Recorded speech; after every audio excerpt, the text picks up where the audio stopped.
If you're planning your first trip to Europe, you've probably already heard that London and Paris are the top picks, and I'm here to tell you that is absolutely true. I'm Roger from priceoftravel.com, and these two cities might seem obvious, but that's because they work. They're iconic, they're packed with things to see, and they're surprisingly easy to handle even if you've never left the country before. They're also completely different from each other, which makes the trip feel even more exciting. London is historic, bustling, and weirdly familiar. Paris is romantic, elegant, the food is way better, and the city is consistently much more beautiful. Together, they're the perfect Europe sampler. In this video, I'm going to give you a very efficient starter itinerary for your first visit to London and Paris, including where to stay, what to do each day, what not to miss, and a bunch of helpful tips along the way. I've lived in London and visited Paris many times, so all of this advice is based on real experience. Which city first and how long in each? You can start in either city, but if you're flying from North America, London is the better first stop. English is obviously helpful, and navigating the city is just a bit easier when you're tired and jet-lagged. As for how long to spend in each city, if you've got 7 days total, I recommend 3 in London and 4 in Paris. If you've got 10, split it 5 and 5. You'll almost certainly lose a day on the way over, so you have to factor that in. In other words, if you leave the US or Canada on a Friday, you'll land in Paris early on Saturday. Where to stay in London? If you're wondering where to stay, London is huge and spread out, so location really matters. But the good news is you've got 3 excellent options that are all central, well-connected, and great for first-time visitors. The Russell Square area in Bloomsbury. This one's my top pick for most people. It's walkable to the British Museum, easy access to the Piccadilly line, and packed with well-reviewed hotels that are reasonably priced by London standards. If you're staying in Russell Square, check out the President Hotel. It's just steps from the British Museum, around $244 a night, and consistently solid with 3.5 stars. Nothing fancy, but a great base for first-time visitors. The Paddington Station area. Super convenient if you're coming in from Heathrow via Heathrow Express, and you'll find a lot of mid-range hotels that are solid value and plenty of interesting restaurants nearby. Right across from Paddington Station, you've got the Tudor Court Hotel. It's a classic London 3-star, charming, traditional, and very walkable. It gets excellent reviews with an 8.6 average, and you can often book it for just $173 a night. It's great value and an unbeatable location. Bayswater. A little quieter and more residential feeling, but it's near Hyde Park and still very central. It's great if you like leafy neighborhoods with lots of hotel choices, and if you're okay with a little bit more tube travel. In Bayswater, I recommend the Phoenix Hotel. It's a classic London-style 3.5 star. Think smaller rooms but loads of character. It's close to Bayswater Tube Station, right next to the trendy Notting Hill Market and neighborhood, and it gets an impressive 8.8 review score from past guests. At $187 a night, it's a great balance of comfort, charm, and convenience. Links to all of these are in the description, and anything close to them will also have a fantastic location. Top things not to miss in London. There are hundreds of famous sites in London, but I'm going to focus on the ones that I think are the most iconic and unique to London. The British Museum. It's massive, free to enter, and full of world-famous artifacts, including the Rosetta Stone, Parthenon marbles, and a whole wing of Egyptian relics. Even just popping in for an hour or less is worthwhile. Westminster Abbey and Big Ben. The postcard stuff. Big Ben, Westminster Abbey, the Thames, it's peak touristy, but the views are worth it. Westminster Abbey is fascinating on the inside and the best of London's churches, but for most people, photos of the outside is enough. The Tower of London and Tower Bridge, both iconic. The tower has the crown jewels and a gruesome history. Tower Bridge is the fancy one you're actually picturing. The Tower of London could be a bit dry on the inside, and it's not cheap, so just some photos could do. A Thames River cruise is a great way to see most of the most notable historic sites with a great view and amazing photos in only an hour or 2. It's a lot better than the sightseeing buses in London. You obviously have to visit at least one traditional pub. They are easy to find in almost every neighborhood, but my choice is the Churchill Arms in Kensington. One of the most photogenic pubs in the world, covered in flowers. They also serve surprisingly good Thai food. I used to take all my visitors there and everyone loves it. A West End show. London theatre is world-class and usually cheaper than Broadway. You can get surprisingly cheap tickets to many of the shows, and you can research that online in advance. The Camden Market area. For younger travelers or anyone who likes vintage fashion, street food, and cool chaos, Camden is a fun daytime visit. Buckingham Palace, which is optional. You'll probably pass it at some point, snap a photo, and move on. London itinerary, Day 1, arrival and easy exploring. Assuming you're flying from North America, you'll likely arrive in the morning and head straight into the city. The fastest and easiest way is either the Heathrow Express to Paddington or the Gatwick Express to Victoria Station. Just book your tickets in advance for cheaper prices. Once you check into your hotel, the key to beating jet lag is to stay active but don't overdo it. Take a light walk around your neighborhood to get your bearings and maybe check out one of London's amazing and free museums. The Tate Modern is great for contemporary art, the Victoria and Albert Museum is perfect for design lovers, and if you've got kids, the Natural History Museum is a hit. In the evening, grab a casual dinner and visit a local pub, maybe even the photogenic Churchill Arms if you're nearby. Have a pint, get some food, and try to stay up until at least 9 p.m. to help your body adjust. London itinerary, Day 2, classic sights and fun neighborhoods. Start your morning at Westminster Abbey and Big Ben. This area is iconic London at its best and it's perfect for memorable photos. From there, head down to the Thames and hop on a river cruise. You can ride it all the way to Greenwich and back in about 2 hours or just cruise to the Tower Bridge if you're short on time. Spend the afternoon exploring Tower Bridge and the Tower of London, home to centuries of history and the crown jewels. Afterwards, switch gears with something more relaxed. Head to Camden Market for quirky shops and street food, or to Oxford Street for the world-famous department stores and high street shopping. At some point, you'll pass Buckingham Palace. It's worth a quick look even if you skip the changing of the guard. In the evening, grab dinner at a unique restaurant near your hotel. London's food scene is more exciting than most people expect, so don't just settle. Try something you'll remember. London itinerary, Day 3, history, hidden gems, and a night out. Start your day at the British Museum, one of the world's great museums and totally free to visit. Get there early to beat the crowds and hit the highlights. The Rosetta Stone, Egyptian mummies, and the Parthenon sculptures are all worth your time, even if you're not a full-on museum person. In the afternoon, try one of London's free walking tours. These are some of the best ways to explore the historic neighborhoods on foot, places like Westminster or the City of London. I've done dozens of these tours and they're usually excellent. The guides work for tips and a £10 note at the end is more than fair for 2 hours of fun, informative storytelling. Save some energy for the evening because tonight is your chance to catch a West End show or another cultural experience. From big-name musicals to quirky plays and even live music or comedy, there's something for everyone. You can usually find discounted tickets online or at one of the half-price booths around town. London itinerary, Day 4, optional add-ons and personal favorites. Congratulations, you've already hit most of the top sites in your first 2.5 days. If you've got another full day in London or want some alternative options to swap in, here are some great choices depending on your interests. For foodies, head to Borough Market on the South Bank. It's London's best-known food hall and one of the most international you'll find anywhere. Grab some handmade pasta, Vietnamese noodles, Indian street food, or a next-level grilled cheese, and don't forget dessert. For nature and people watching, take a walk through Hyde Park, especially around the Serpentine Lake or up to Marble Arch and Speaker's Corner, where Londoners famously go to sound off on anything and everything. For royal watchers, Kensington Palace, right next to Hyde Park, is where Princess Diana lived and is now home to Prince William and Kate. There's a small but interesting museum you can tour, and the gardens are beautiful. For film fans and market lovers, if you enjoyed the movie Notting Hill, or even if you haven't, Portobello Road Market is well worth a visit.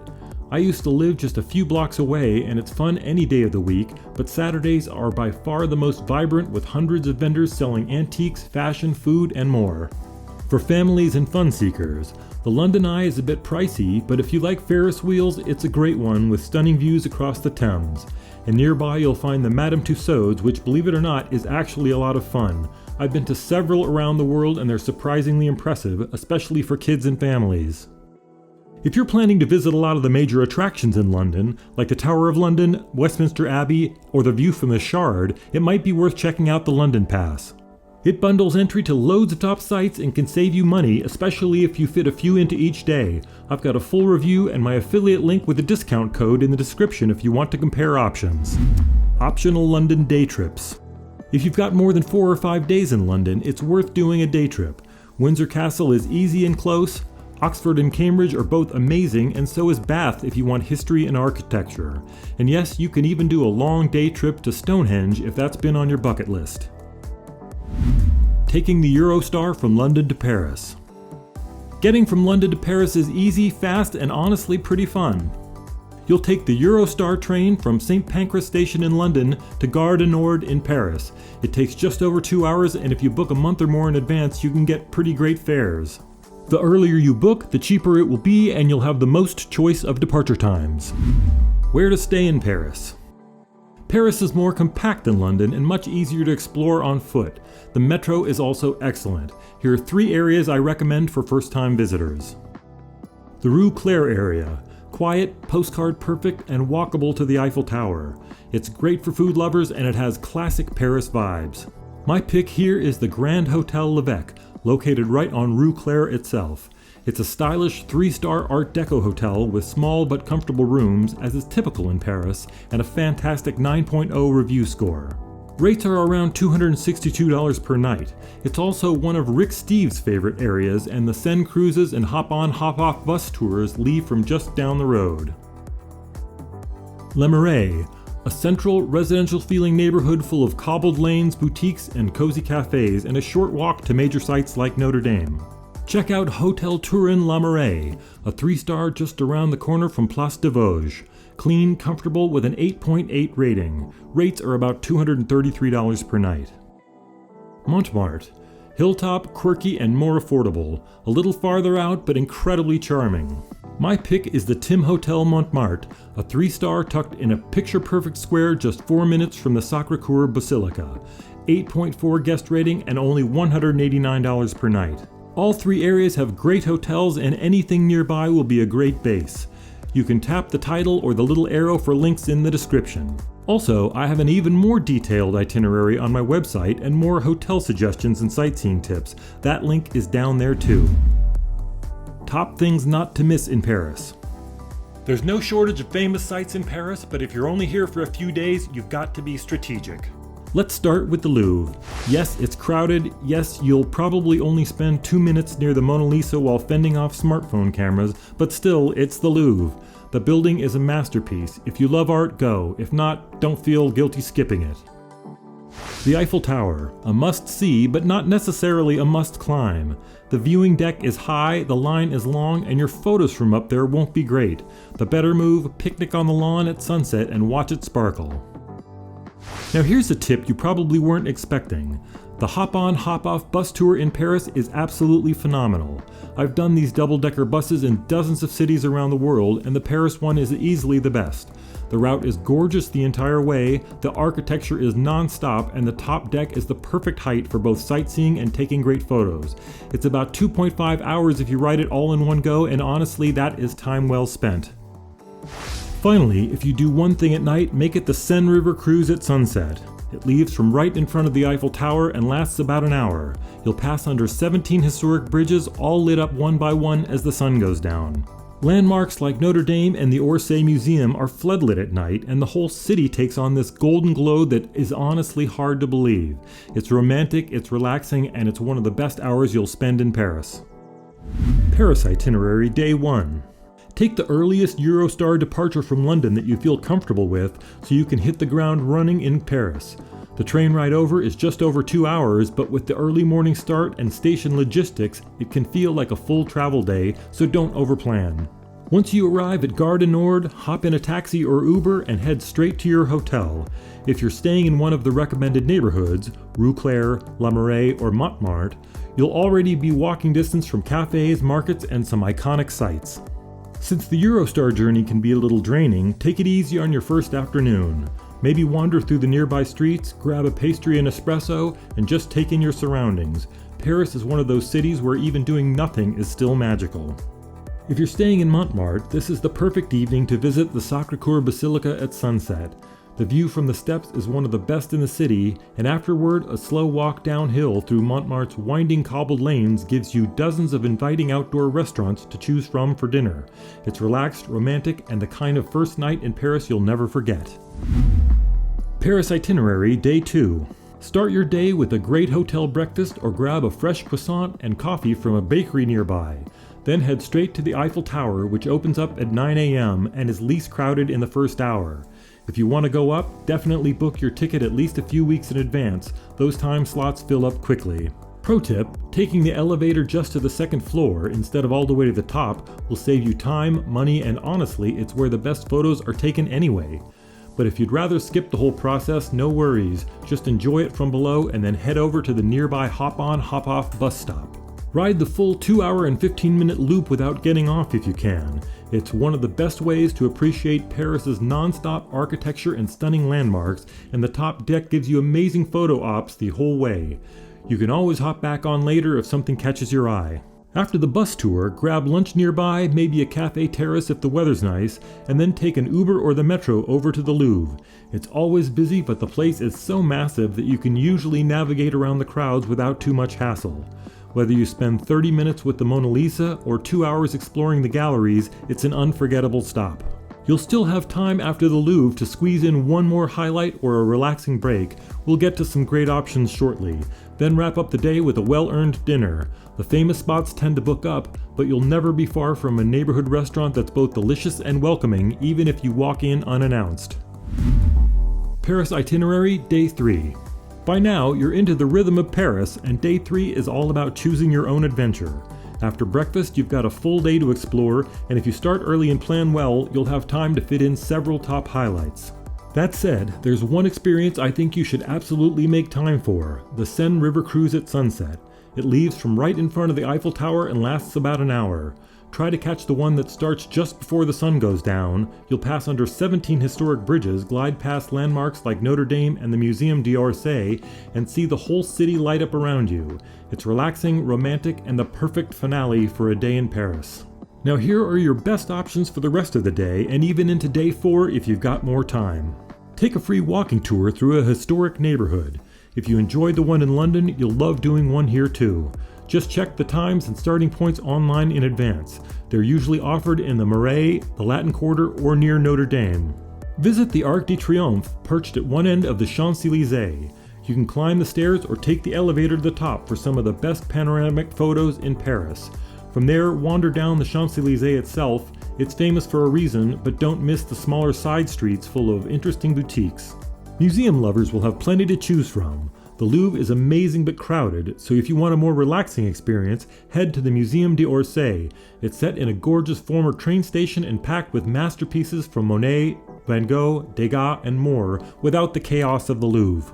Notre Dame Cathedral is still standing strong, and well worth a quick visit.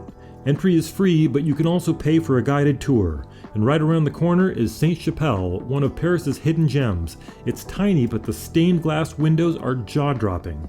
Explore the Latin Quarter, especially around the Sorbonne University. It's full of charming little streets, cafes, bookshops, and student energy. It's a great place for a self-guided stroll and a casual lunch or coffee. And finally, if you're into quirky and unusual sights, head to the Paris Catacombs. They're not far from the Eiffel Tower and feature the bones of more than 6 million Parisians stacked neatly in underground tunnels. It's a weird and fascinating contrast to the elegance above ground. Between these options and the river cruise, you've got more than enough to do to fill Day 3 and a potential Day 4 if you're lucky enough to have one.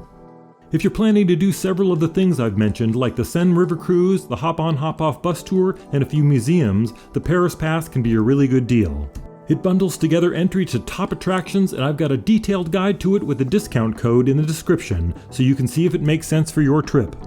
Extra day or two in Paris. If you've got an extra day or two, a trip to the Versailles Palace is well worth it. It's easy to get to and stunning in every way.